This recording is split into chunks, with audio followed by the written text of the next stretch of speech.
90% बच्चे इन क्वेश्चंस में गलती करते हैं और ये क्वेश्चन 5 नंबर का बोर्ड में आता ही आता है। ठीक है, ये कंफर्म्ड है क्वेश्चन। ठीक है, प्रोडक्ट ऑफ मैट्रिक्स से system of linear equation solve करना ये आता ही आता है। तो आइए समझते हैं इसको कैसे किया जाता है। 5 नंबर हम अपने पक्के करते हैं। आइए देखिए, सबसे पहले क्या कह रहे हैं कि ए और बी का जो है प्रोडक्ट निकालना है। ठीक है, फाइंड ए बी और यूज करना है, इस प्रोडक्ट का यूज करना है हमको इस सिस्टम ऑफ लीनियर इक्वेशन को सॉल्व करने के लिए। ठीक है, तो आइए जैसा पहले बोल रहे हैं वैसा करते हैं, फिर उसके बाद हम इसका कॉन्सेप्ट समझते हैं। ठीक है, तो सबसे पहले देखिए आपको जो गिवन है वो क्या गिवन है, तो आप लिखोगे यहाँ पर। ठीक है, आपको जो गिवन है, गिवन दैट ए, ठीक है, given that two matrices A and B, two matrices A and B, matrices A and B. ठीक है, बात समझ में आ गई, नॉन इंप्यूटिव मैट्रिसेस है। आइए तो अब हम यहाँ पे क्या कह सकते हैं। ठीक है, ए की वैल्यू आपको क्या दी गई है, ठीक है, ये दी गई है, और बी की मैट्रिक्स क्या, बी मैट्रिक्स क्या दी गई, ये दी गई है। तो आइए जरा इनका प्रोडक्ट निकालने को बोल रहा है। ठीक है, तो प्रोडक्ट हम लोग निकाल लेते हैं इसका। तो ए मैट्रिक्स आपको क्या दी गई है, दी गई है -3 2 2, और क्या दिया गया -2 1 1, और दिया गया -4 2 और 3। ठीक है, और बी मैट्रिक्स क्या दी गई है आपको, बी मैट्रिक्स आपको दी गई है कितना, 1 -2 0। ठीक है, और ये हो जाएगा 2 -1 -1 0 -2 1। ठीक है, तो अब देखिए प्रोडक्ट कह रहे निकालो, तो प्रोडक्ट जो होगा हमेशा इन दोनों मैट्रिक्स का वो आइडेंटिटी आएगा, क्योंकि जब आइडेंटिटी होगा तभी इन्वर्टिबल मैट्रिक्स होगी, और इन्वर्टिबल मैट्रिक्स जब बनेगी, ठीक है, तो इसका मतलब एक मैट्रिक्स दूसरे का इन्वर्स होगा, और तभी आप ये system of linear equation solve कर पाओगे। ठीक है, तो आइए सबसे पहले हम इसका प्रोडक्ट निकालते हैं। तो प्रोडक्ट हमारे पास कितना हो जाएगा, ए बी, दोनों मैट्रिक्स को हम मल्टीप्लाई करते हैं और देखते हैं कितना बन रहा है, ये आइडेंटिटी में कितने टाइम्स बन रहा है या सिर्फ आइडेंटिटी बन रहा है। ठीक है, तो ये रही हमारे पास फर्स्ट वाली मैट्रिक्स। ठीक है, 4 -4 2 और 3, और ये रही हमारे पास सेकेंड मैट्रिक्स, क्या दी गई है, 1 -2 0। ठीक है, और ये दिया गया 2 -1 -1, और ये दिया गया 0 -2 1। ठीक है, तो अब आपको यहाँ पर क्या देखना है कि यहाँ पर आप इसको प्रोडक्ट निकालोगे, इसका मतलब ठीक है मल्टीप्लाई करोगे, मैट्रिक्स मल्टीप्लिकेशन करना है। तो मैट्रिक्स मल्टीप्लिकेशन होता कैसे, पहले एक बार देख लेते हैं।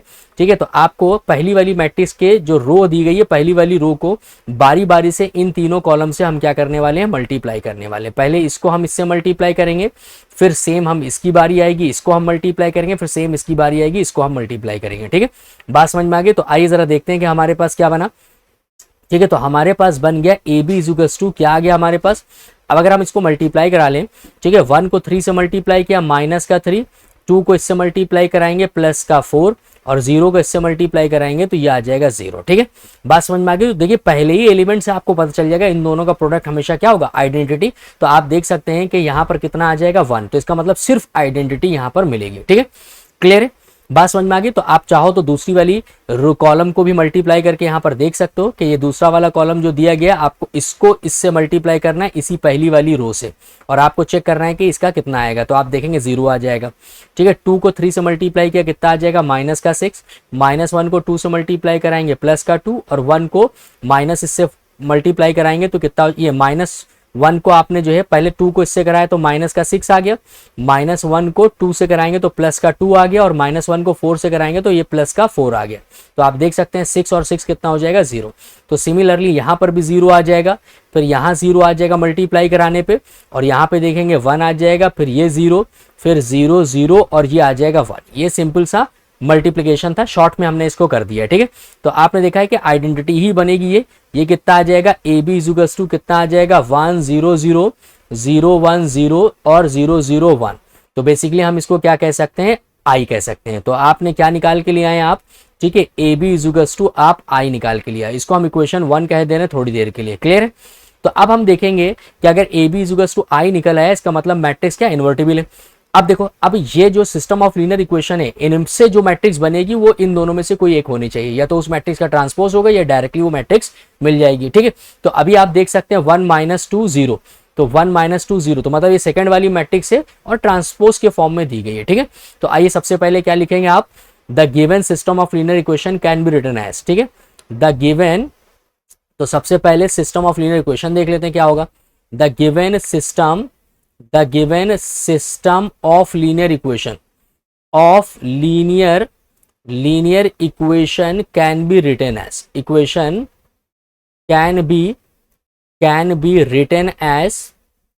ठीक है, कैसे लिखी जाएगी, अब ये जो सिस्टम ऑफ लीनियर इक्वेशन है कैसे लिखी जाएगी। ठीक है, तो अब देखिए ये बी वाली मैच कर रही है। ठीक है, बी वाली क्या कर रही है, इसमें मैच कर रही है, तो bx यहाँ पर क्या लिखेंगे, यहाँ पे लिखेंगे bx इज इक्वल्स टू सी।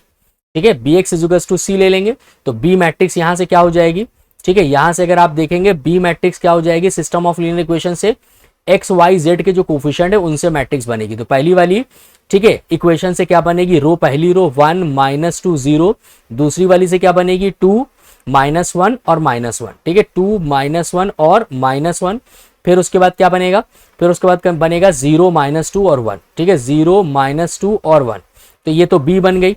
इसी तरीके से एक्स मैट्रिक्स क्या हो जाएगी, एक्स वाई जेड से बनती है, ठीक है, और सिमिलरली आपके पास सी मैट्रिक्स क्या हो जाएगी, जो कांस्टेंट की होती है, ठीक है, 3 2 और 3, कितना हो जाएगा 3 2 और 3। बात समझ में आ गई। तो ये सिस्टम ऑफ लीनियर इक्वेशन से आपने ये मैट्रिक्स बना लिए। क्लियर है, इतना समझ में आ गया। ठीक है, तो अब आप यहां पर देखोगे क्योंकि यहां पर जो बी मैट्रिक्स हमको मिली है, ठीक है, जो बी मैट्रिक्स मिली है वो ट्रांसपोज के फॉर्म में, तो हम लोग यहाँ पर क्या करेंगे, ट्रांसपोज के फॉर्म में हम लोग इसको इस्तेमाल करेंगे। क्या करेंगे, तो आप यहाँ पर क्या रखोगे, बी का ट्रांसपोज रखोगे, तो बी का transpose into X is to C, तो सी इज टू क्या लिख सकते हैं हम लोग यहाँ पर, ठीक है, हम लोग यहाँ पे लिख सकते हैं बी ट्रांसपोज का इनवर्स इंटू सी, क्या लिख सकते हैं, बी ट्रांसपोज का इनवर्स इंटू सी। ठीक है, बात समझ में आ गई। तो अगर ये इन्वर्टिबल मैट्रिक्स है तो इसका मतलब इसको हम, ठीक है, इस तरीके से लिख सकते हैं। क्लियर है ये चीज। ठीक है, आइए तो नेक्स्ट पेज पर समझते हैं इसको हम लोग क्या करेंगे। अब देखो यहाँ पर क्या आ गया है, यहाँ पर आपके पास आ गया X is to B transpose, ठीक है, का इनवर्स इंटू कितना है आपके पास, सी दिया गया। क्लियर, बात समझ में आ गया। अब बी ट्रांसपोज दिया गया, तो अब यहां पर देख सकते हो, ठीक है, यहां पर बी मैट्रिक्स है, ठीक है, तो बी का ट्रांसपोज जो होगा वो इससे मैच करेगा। बी का अगर हम ट्रांसपोज करते तो इससे मैच करेगा। अब आपको पता है कि अगर ए डॉट बी आपको मिला है, यहां पर क्या मिला है, ए डॉट बी, तो फ्रॉम इक्वेशन 1 से सबसे पहले देखो, ठीक है, फ्रॉम इक्वेशन 1 से देखो, ठीक है, फ्रॉम इक्वेशन 1 वी हैव, ठीक है, बात समझ में आ गई। तो यहां पर क्या था, यहां पर ए बी इज टू आई था, ठीक है, बात समझ में आ गई, ए बी इज टू आई था। तो अब आप यहाँ पे क्या करने जा रहे हो, क्योंकि बी इनवर्स आपको मिला है, ठीक है, तो यहाँ पर बी इनवर्स के फॉर्म में मिला है, तो आप क्या करोगे, बी इनवर्स से मल्टीप्लाई कर दो दोनों तरफ। अगर हम प्रोडक्ट ले लें बी इनवर्स से, तो B inverse into A B is to ये कितना हो जाएगा, B inverse into dot I. तो आप इसको क्या लिख सकते हो, अगर आप इसको देखो, ठीक है, राइट साइड से चाहे ले लो चाहे लेफ्ट साइड से ले लो, ठीक है, दोनों से वैल्यू सेम ही मिलेगी। ठीक है, तो यहाँ पर हम लोग क्या करते हैं, राइट साइड से ले लेते हैं तो ज्यादा बेहतर रहेगा। ठीक है, यहाँ पे हम लोग क्या कर रहे हैं, राइट साइड से ले लेते हैं। ठीक है, तो राइट साइड से अगर हम लोग प्रोडक्ट ले लें तो ज्यादा हमारे लिए आसान हो जाएगा। ठीक है, वैल्यूज रखना ताकि आपको भी समझ में आ जाए। तो हम इसको क्या लिख सकते हैं, ए बी, और हमने क्या ले लिया, बी इनवर्स के साथ product I into B inverse. तो अब आप यहां से देख सकते हो कि इसको क्या लिख सकते हैं, बी इंटू बी इनवर्स, ठीक है, और यहां पे कितना हो जाएगा, ये बी इनवर्स ही रहेगा। अब आप यहां पर देखो, क्योंकि बी डॉट बी इनवर्स हमेशा कितना होता है, आई, ये प्रॉपर्टी होती है हमारे पास। ठीक है, प्रॉपर्टी यहां पर क्या होती है, प्रॉपर्टी हमारे पास होती है, ठीक है, बी डॉट बी इनवर्स अगर हो या फिर बी इनवर्स, ठीक है, बी इनवर्स, इसको थोड़ा सही कर लेते हैं, थोड़ा नीचे लिख लेते हैं। ठीक है, तो यहां पर जो प्रॉपर्टी होगी वो क्या हो जाएगी, बी डॉट बी इनवर्स हो या फिर बी इनवर्स डॉट बी हो, दोनों का प्रोडक्ट क्या होता है, आइडेंटिटी, या फिर आइडेंटिटी को किसी भी मैट्रिक्स से अगर हम मल्टीप्लाई करते हैं तो वही मैट्रिक्स आती है। ठीक है, तो ये प्रॉपर्टीज हम लोग ने बेसिकली यहां पर यूज करने वाले। ठीक है, तो अब आप देख सकते हैं कि B dot B inverse I हो जाएगा और इधर क्या हो जाएगा, बी इनवर्स, और ए डॉट आई कितना हो जाएगा, ए हो जाएगा, और इधर हो जाएगा बी इनवर्स। दोनों तरफ अगर आप ट्रांसपोज ले लें तो A transpose is to B inverse का ट्रांसपोज, या फिर आप इसको ये लिख सकते हैं कि बी ट्रांसपोज का इनवर्स। दोनों ही चीजें क्या होती हैं, सेम होती हैं। तो कहने का मतलब अब इसकी जगह पे आप ये रख सकते हो, ए ट्रांसपोज इक्वेशन 2 में। तो इक्वेशन 2 में आप क्या रख सकते हैं, बी ट्रांसपोज के इनवर्स की जगह पे आप ए ट्रांसपोज रख सकते हो। तो एक्स इज टू कितना आ जाएगा, ठीक है, एक्स इज टू आ जाएगा ए ट्रांसपोज इंटू सी। ठीक है, कितना आ जाएगा, ए ट्रांसपोज इसको इंटू सी। क्लियर है ये चीज। तो अब इससे देखिए हमको क्या मिलेगा। ठीक है, आओ जरा देखते हैं। अब देखिए एक्स की वैल्यू तो आपको पता है कि एक्स वाई जेड हो जाएगी, और ए ट्रांसपोज की वैल्यू यहां से निकालो। ए वैल्यू ये थी, ए मैट्रिक्स ये थी, इसका ट्रांसपोज रख देते हैं। ठीक है, तो ट्रांसपोज का मतलब क्या होता है, रो को हम कॉलम में चेंज कर देते हैं। ठीक है, तो यहां पर कितना हो जाएगा, अगर हम लोग यहां पर देखें तो पहली वाली रो क्या हो जाएगी, ठीक है, पहला वाला कॉलम बन जाएगी -3 -2 -4। अब आप देख सकते हैं दूसरी वाली रो 2 1 2 है, तो यहां पर कितना हो जाएगा 2 1 2। अब आप यहाँ पे देख सकते हैं तीसरी रो जो दी है 2 1 3, तो यहाँ पे कितना हो जाएगा, यहाँ पे हो जाएगा 2 1 3। और सी मैट्रिक्स जो दी गई है, सी मैट्रिक्स हमारे पास कितनी दी गई है, सी मैट्रिक्स हम लोग यहाँ पे निकाल के लाए थे 3 2 3। कितनी निकाल के लाए हैं, 3 2 3। अब जैसे ही मल्टीप्लाई कर लेंगे तो ये एक्स वाई जेड की वैल्यू आ जाएगी, system of linear equation solve हो जाएगा। ठीक है, तो आइए जरा मल्टीप्लाई करते हैं। तो अब आप यहाँ पर देख सकते हैं कि जो पहली वाली रो होगी, ठीक है, इस कॉलम से मल्टीप्लाई करेंगे तो पहला एलिमेंट मिलेगा, फिर दूसरी वाली रो को अगर हम इसी कॉलम से मल्टीप्लाई करेंगे तो तीसरा एलिमेंट मिलेगा, और इसी तरह से जो दूसरा एलिमेंट मिलेगा, और इसी तरीके से तीसरा एलिमेंट मिलेगा। तो आओ जरा देखो, अब यहाँ पे देखो 3 को 3 से मल्टीप्लाई किया माइनस का 9, और 2 को 2 से मल्टीप्लाई किया प्लस का 4, और 3 को 2 से मल्टीप्लाई किया प्लस का 6, फिर 3 को 2 से मल्टीप्लाई किया माइनस का 6, 2 को 1 से मल्टीप्लाई करेंगे प्लस का 2, और 3 को 1 से मल्टीप्लाई करेंगे प्लस का 3, फिर 3 को 4 से मल्टीप्लाई करेंगे माइनस का 12, 2 को फिर 2 से मल्टीप्लाई करेंगे प्लस का 4, फिर 3 को 3 से मल्टीप्लाई करेंगे 9 आ जाएगा। क्लियर है ये चीज? ठीक है, और इधर कितना आ गया, इधर है हमारे पास एक्स वाई जेड।